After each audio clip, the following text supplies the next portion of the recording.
नमस्कार विद्यार्थी मित्रांनो आणि आदरणीय पालकांनो, महाराष्ट्र मेडिकल करिअर काउन्सिलिंग या युट्यूब चॅनल तर्फे मी आपली मार्गदर्शक शमी महाडेश्वर तुम्हा सर्वांचे मनापासून स्वागत करते। महाराष्ट्र राज्य सीईटी सेलद्वारे शैक्षणिक वर्ष 2026-27 च्या नीट यूजी प्रवेश प्रक्रियेसाठी दिनांक 5 ऑगस्ट 2026 रोजी नोटीस क्रमांक 3 प्रसिद्ध करण्यात आलेली आहे। या नोटीसनुसार राज्य कोट्यातील 85% स्टेट कोटा आणि 15% इन्स्टिट्यूशनल कोटा प्रवेशासाठी ऑनलाईन रजिस्ट्रेशन प्रक्रिया सुरू झालेली आहे। परंतु ही नोटीस आल्यापासून पालक आणि विद्यार्थ्यांमध्ये प्रचंड गोंधळ निर्माण झाला आहे। विशेषतः ज्या विद्यार्थ्यांना ग्रुप बी म्हणजेच Ayush courses, BAMS, BHMS, BUMS किंवा ग्रुप सी म्हणजेच allied health science courses, BPT, BOT, BASLP nursing मध्ये प्रवेश घ्यायचा आहे, ते सगळेजण चिंतित आहेत। आम्हाला आयुष किंवा फिजिओथेरपीला प्रवेश घ्यायचा आहे, मग आम्ही आत्ताच फॉर्म भरायचा का? रजिस्ट्रेशनची मुदत निघून गेली तर आमचे वर्ष वाया जाईल का? आम्ही जर आता रजिस्ट्रेशन नाही केले तर नंतर संधी मिळेल का? आजच्या या व्हिडिओमध्ये आपण सीईटी सेलच्या 5 ऑगस्ट 2026 च्या अधिकृत परिपत्रकाचा नोटीस नंबर 3 चा स्पष्ट संदर्भ घेऊन या सर्व प्रश्नांची अचूक उत्तरे पाहणार आहोत। व्हिडिओ शेवटपर्यंत नक्की पहा, जेणेकरून तुमची कोणतीही चूक होणार नाही। पालक आणि विद्यार्थी मित्रांनो, 5 ऑगस्ट 2026 रोजी सीईटी सेलची नोटीस क्रमांक 3 आल्यापासून आमच्याकडे मार्गदर्शन केंद्रावर विद्यार्थी व पालकांची प्रचंड गर्दी वाढलेली आहे। या व्यस्ततेमुळे महाराष्ट्रातील अनेक गरजू विद्यार्थ्यांना व्हिडिओच्या माध्यमातून वेळेवर मार्गदर्शन करणे शक्य झाले नाही। तरी सुद्धा ज्या विद्यार्थ्यांना फॉर्म भरताना अडचणी आल्या त्यांनी आम्हाला व्हॉट्सअपवर वैयक्तिक मार्गदर्शन करून आम्ही त्यांच्या सर्व शंकांचे निरसन केलेले आहे। पुढील प्रक्रियेदरम्यान तुम्हाला फॉर्म भरताना कोणतीही अडचण किंवा तांत्रिक समस्या उद्भवल्यास आम्हाला व्हॉट्सअपवर मेसेज करा। गर्दीमुळे प्रत्येक फोन उचलणे शक्य होणार नाही, परंतु मेसेजद्वारे तुमच्या अडचणीचे त्वरित समाधान करण्याचा आम्ही नक्की प्रयत्न करू। ही नोटीस फक्त आणि फक्त ग्रुप ए म्हणजेच एमबीबीएस आणि बीडीएस या कोर्सेसच्या कॅप राऊंड 1 नोंदणीसाठी जाहीर करण्यात आलेली आहे।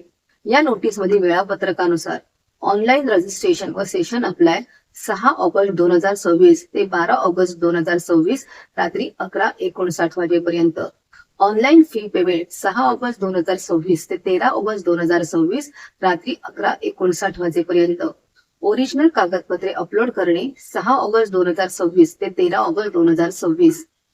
आता सर्वात महत्वाचा नियम, या नोटीसच्या पान क्रमांक 2 वर स्पष्ट शब्दात नमूद केले आहे की the schedule for registration of group B and group C courses will be declared in due courses. Candidate should follow the official website regularly for updates. याचा अर्थ स्पष्ट आहे की group B, BAMS, BHMS, BUMS आणि group C, BPT, BOT इत्यादी साठीची नोंदणी प्रक्रिया सध्या सुरू झालेली नाही। आता आपण वेगवेगळ्या विद्यार्थ्यांच्या गरजेनुसार नक्की काय करायचे ते पाहूया। परिस्थिती ए, ज्यांना फक्त आणि फक्त आयुष, बीएएमएस, बीएचएमएस किंवा अलाइड बीपीटी कोर्सेसला प्रवेश घ्यायचा आहे। जर तुमचे ध्येय स्पष्ट असेल की तुम्हाला एमबीबीएस किंवा बीडीएस करायचेच नाही, केवळ आयुष किंवा फिजिओथेरपी मध्येच प्रवेश घ्यायचा आहे, तर तुम्हाला सध्या सुरू असलेल्या रजिस्ट्रेशन मध्ये अर्ज करण्याची अजिबात गरज नाही। घाईघाईत अर्ज भरून पैसे वाया घालवू नका। सीईटी सेलद्वारे ग्रुप बी आणि ग्रुप सी साठी स्वतंत्र वेळापत्रक नोटीस जाहीर केली जाईल। त्या नवीन वेळापत्रकात तुम्हाला नोंदणीसाठी, फी भरण्यासाठी आणि कागदपत्रे अपलोड करण्यासाठी पुरेसा वेळ दिला जाणार आहे।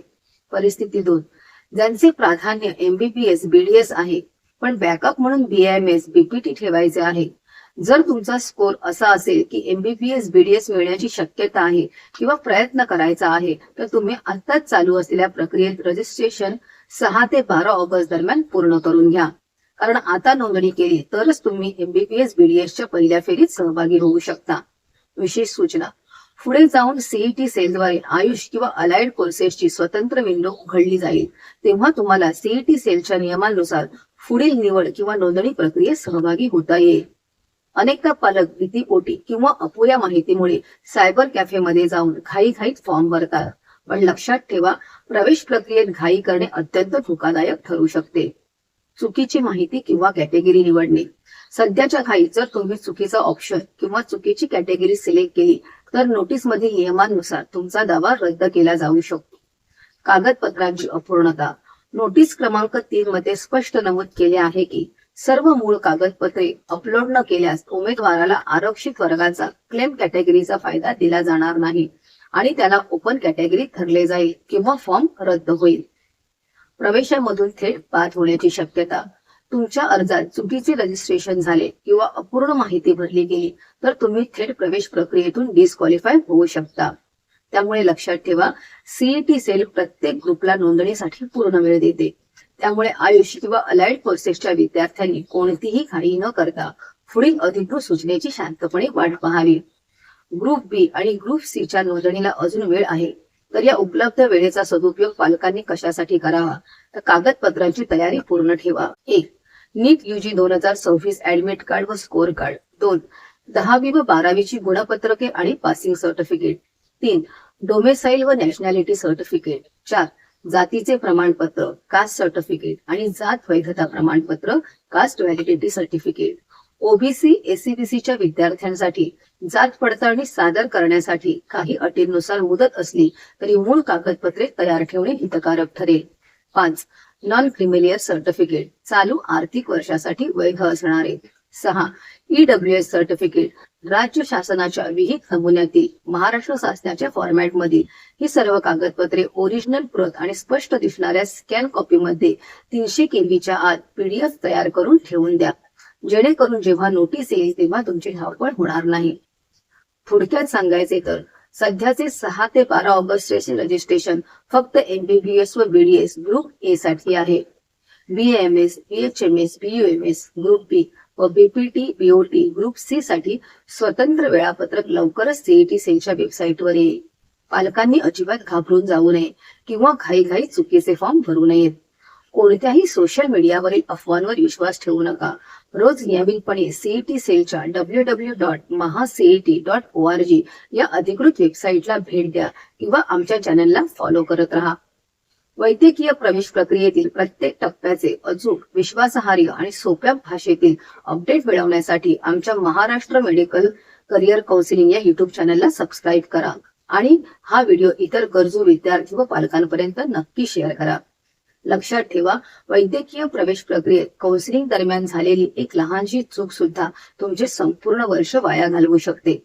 फॉर्म भरताना चुकीची माहिती भरणे, आरक्षणाचा चुकीचा दावा करणे किंवा चुकीचे कागदपत्र अपलोड करणे यामुळे तुमचा अर्ज थेट रद्द होऊ शकतो किंवा तुमचे प्रवेशाचे वर्ष वाया जाऊ शकते. म्हणूनच कोणत्याही अफवांना बळी न पडता आणि स्वतः चुकीचे प्रयोग न करता योग्य व अनुभवी काउन्सिलरची मदत घ्या. जर आपल्याला आमची पेड काउन्सिलिंग सेवा हवी असेल आणि आपली प्रवेश प्रक्रिया पूर्णपणे सुरक्षित करायची असेल तर 93 25 26 15 62 या क्रमांकावर पेड काउन्सिलिंग असा व्हॉट्सअप मेसेज करा. योग्य आणि अचूक विश्वासार्ह वैद्यकीय प्रवेशाचा मार्ग सोपा करा. पुन्हा भेटूया अशाच माहितीपूर्ण पुढील व्हिडिओमध्ये. तोपर्यंत धन्यवाद.